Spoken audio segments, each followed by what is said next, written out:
শাওসিং অপেরার উদ্ভব ১৯০০ শতকের শুরুর দিকে শাওসিং ও আশপাশের এলাকায়। পরে সাংহাই মহানগর অবধি এর জনপ্রিয়তা ছড়িয়ে পড়ে। এ শহর জুড়ে সবসময় কেমন একটা উৎসবের আমেজ থাকে, রং আর সুর যেন বিরাজিত গোটা শহরে।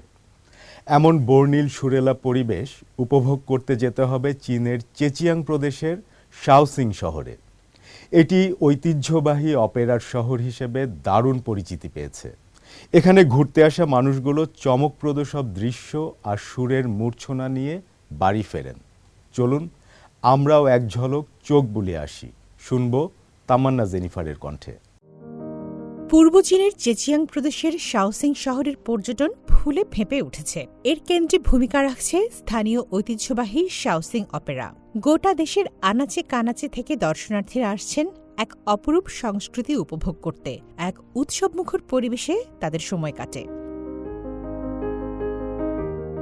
শাওসিং অপেরার উদ্ভব ১৯০০ শতকের শুরুর দিকে শাওসিং ও আশপাশের এলাকায়। পরে সাংহাই মহানগর অবধি এর জনপ্রিয়তা ছড়িয়ে পড়ে।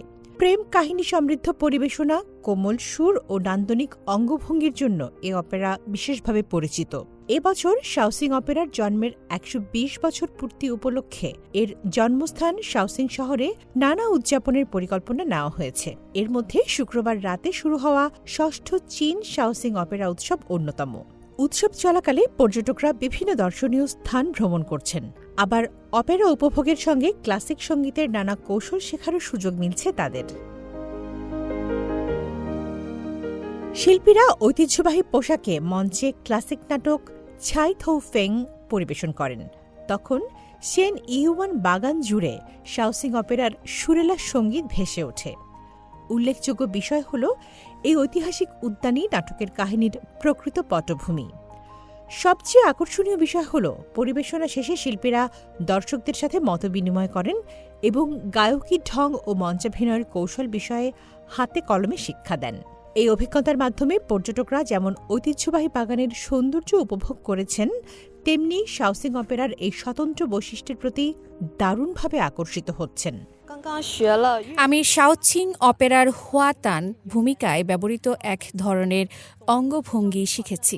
নাটকের চরিত্র যখন বাগানে হাঁটতে হাঁটতে দৃশ্য উপভোগ করে, তখন এ অঙ্গভঙ্গি করা হয়।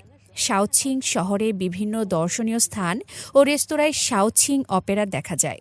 মনে হয় এখানে অপেরা যেন সর্বত্র ছড়িয়ে আছে।